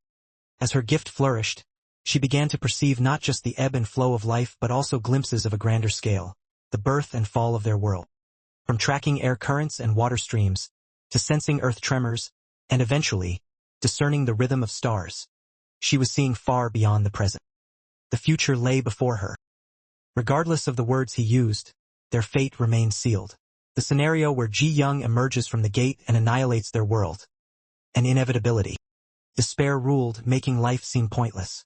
Yet, the current predicament was something she'd never foreseen, thus prompting Taisu to question her credibility. In response, Yumin posed a counterquery. Did he have reasons not to believe her? If she were fabricating tales, he would have reversed time and ended her life long ago. Taisu challenged her, asking simply, Ji Young, could you please convince me otherwise? In vain did she claim immortality, yet he persisted in his attempts to end his life. The second, third, and subsequent tries were mirrored. Stuck in an endless loop, reaching the 138th time. Regardless of the torment inflicted upon Yumin, she stood firm in truth. Was it truly unkillable? Such a thought crossed his mind. Relentless he remained. Mastering his temporal travel, only reaching as far back as 6 years, the point of Jaehyung's mother's demise. If he were to save her, would he cease? No, an awakened soul could not be spared. Even a human interloper could not reverse this fate. Death was the solitary escape. Through those 6 years, he claimed the lives of all awakeners worldwide, absorbing their energy. And when Ji Young emerged, he sealed the blood gates, locking him in an eternal battle. Alas, Ji Young emerged solitary, and following the opening, annihilated it instantly. Yet, Ji Young was an adversary of unparalleled might for him, regenerating each time they clashed, resulting in his untimely demise on every encounter. Even imprisoning him within a diamond stronger than Auntie Hing's infamous baking skills, Ji Young would simply shatter it and claim victory, even managing to breach the planet itself when he attempted planetary destruction. Caught in this vicious cycle of death, he once cast him into a black abyss, but lo and behold, he miraculously emerged, leading to yet another confrontation. This endless cycle stemmed from his actions of taking Jaehyung's mother's life and sealing him in that blood gate. In fury, he bellowed aloud. But after countless reversals, he came to terms with Yumin's prophecy, accepting the inevitability of Jaehyung's arrival. With this revelation, he spent 6 years in sorrow, but still Jaehyung materialized for the final battle. In a last-ditch effort to avoid his fate, he manipulated time once more, only to discover an insight. He had been on this quest of eliminating Jaehyung, yet remained always alone. Solitary confinement was his norm, emotions shared only with Yeju. Could solitude be abandoned for a chance to change his fate? In this reality, Taisu abstained from claiming any lives. He narrated the chain of events to all. No secret hidden, from the murder of Jaehyung's mother to the time manipulation saga. A plea for assistance followed his tale. Cold shoulders turned as they walked away, but Taisu plundered knowledge through time travel in an attempt to persuade them. The lives he relinquished to gain power were more than mere bites. Each one had a tale to tell and lived like him once, until now. Felt like talking with his inner conscience. Concurrently, Taisu conversed with the essence of those he assimilated after consuming them. He pondered over the elapsed hours and the magnitude of his time reversals. After wrapping up his introspective journey, engaging with every fiber of his existence, he could now reflect upon his past actions. In doing so, he acknowledged the harshness and grimness of his deeds. Yet, this recognition only fueled his determination to move forward, sparing no more moments for regret. He sought to avoid the heartache of losing those dear to him once more. With a heavy heart, he extended an apology to Ji Young, burdened by the pain he had inflicted upon him. Yet, he also made it clear that his journey would not cease until his final moment arrived. Despite giving his all as a human, Taisu's efforts proved to be a monumental misunderstanding. He tirelessly studied Ji Young's attack patterns across countless battles, simultaneously coaching and guiding every hunter under his wing. This approach allowed them to fight side by side, maintaining the battlefield stalemate for an endless number of times. But in the end, Yuman's words echoed through his mind, painting a picture of the struggle as a futile endeavor. Overwhelmed and depleted, he offers a tearful farewell. Yet, out of nowhere, a familiar face emerges, someone absent for quite some time, his estranged mother. Ji-young acknowledges her return, the woman who abandoned him years ago. This is indeed the mother who walked away, leaving Taesu behind. A near-miss collision would have been a tragedy, wouldn't it? Taesu lets out an agonizing cry, his pain etched in every word. His mother, born into a strategic union between a congressman and a judge. From her tender years, she was sculpted to be impeccable. Life was cruel, yet she endured without protest. Perfection became her one truth, her life's mission, to excel in everything. But the emotions she thought to suppress led her to make an imperfect decision when it came to love. A college freshman, she found herself entangled with an upperclassman from her program, leading to an unexpected pregnancy.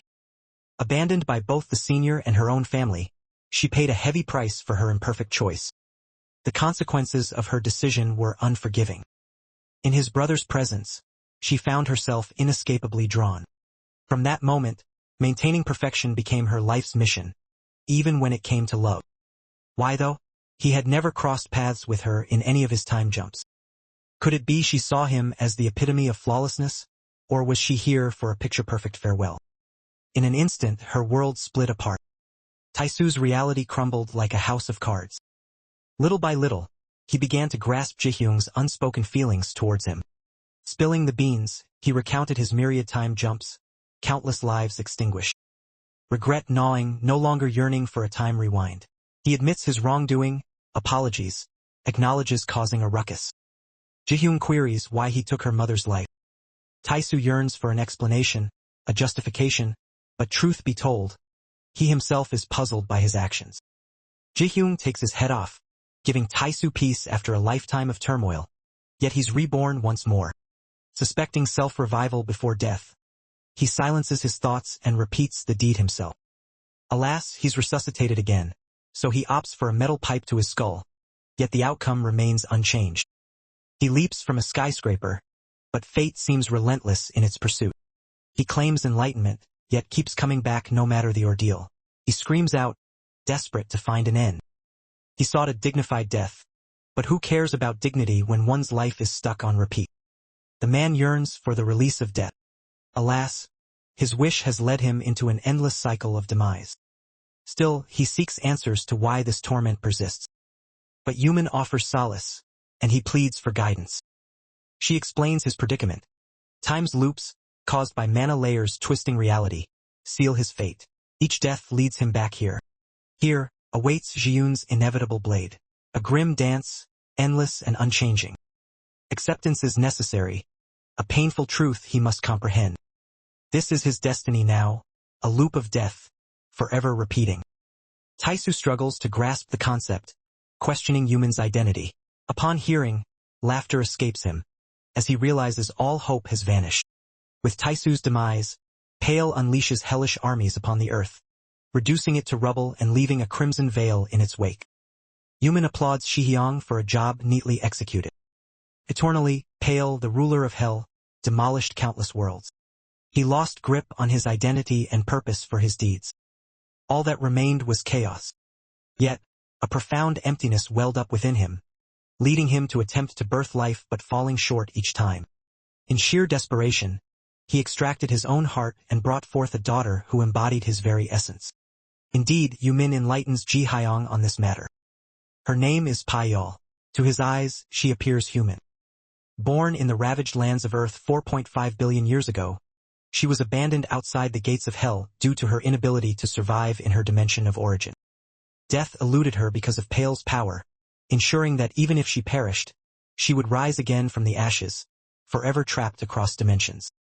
The agonizing truth was that Payal could not reunite with Pale until Earth met its destruction again. Alone for countless eons, she was consumed by a sorrow so profound and a grudge so bitter it could scarcely be fathomed.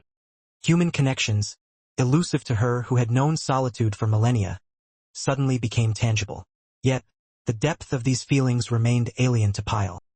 Love blossomed in her barren existence, and for a moment, the loneliness seemed to dissipate.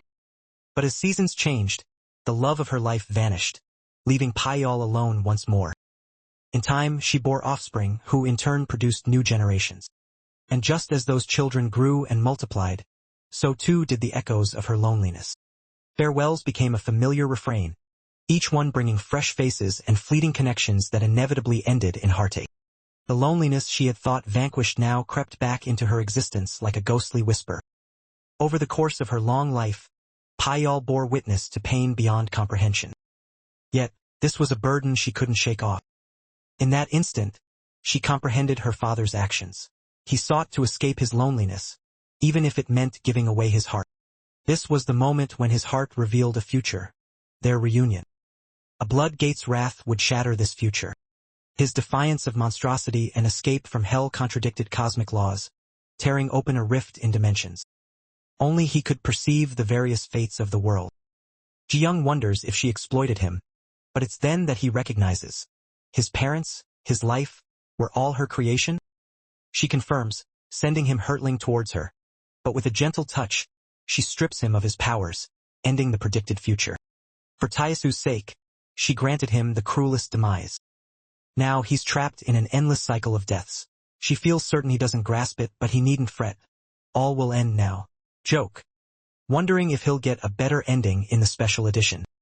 In the same dimension, a human chooses to die, knowing her demise would mean Pale's too. When she grasped his solitude, she vowed to find him again, incinerate the world if necessary, and break the cycle. Jaehyung, though battle-hardened, clung to life, bound by a maternal love that transcended time. Yet, it wasn't love. It was the pain of loneliness, raw and unending. Love, they say, is but an illusion, a mask to mend the heart's cracks. It dulls the ache of isolation, yet never truly vanquishes it. It masquerades as salvation, when in reality, it's a curse. But now the cycle will cease, as it should have done eons ago. As she fades away, Pale is asked if he despises her. Could he ever harbor hatred? Yet, could he loathe his own daughter, the other half of him? Ji-young gazes upon this scene, puzzled. Used by them, manipulated by family, and even the world erased before his eyes. They attain a peaceful end? Seems unfair, doesn't it? A witty joke. Who writes the script for these dramatic lives? The same guy who pens rom-coms. What compelled them on this destructive path initially? Were they simply longing for companionship? Quite a hollow excuse. Pale, in his might, returned Ji-young to normal when he had transformed into a raging beast. Armed with this power, he might revive his mother. Since that figure instructed him not to lose hope, he would exploit their vulnerability. If they are to perish, he will seize their power.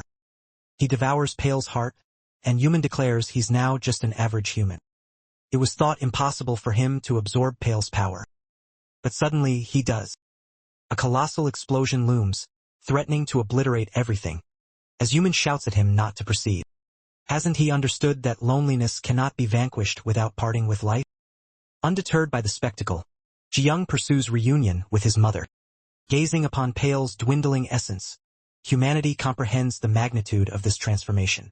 The cosmos fractures as energy erupts, devouring planets, stars, and galaxies, leaving naught but a desolate skeleton. In consciousness, he stirs, puzzled by his surroundings. What was I doing again? He ponders, only to be jolted back with memories of his past. The administrator of Hell, Pale. The portal, in closing, allows reality to mend itself.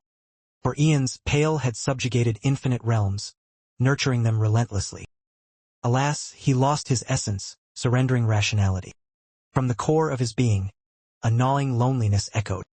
Attempt after attempt, he struggled to birth life but failed every time. In his final endeavor, he extracted his heart and birthed a child, his very doppelganger.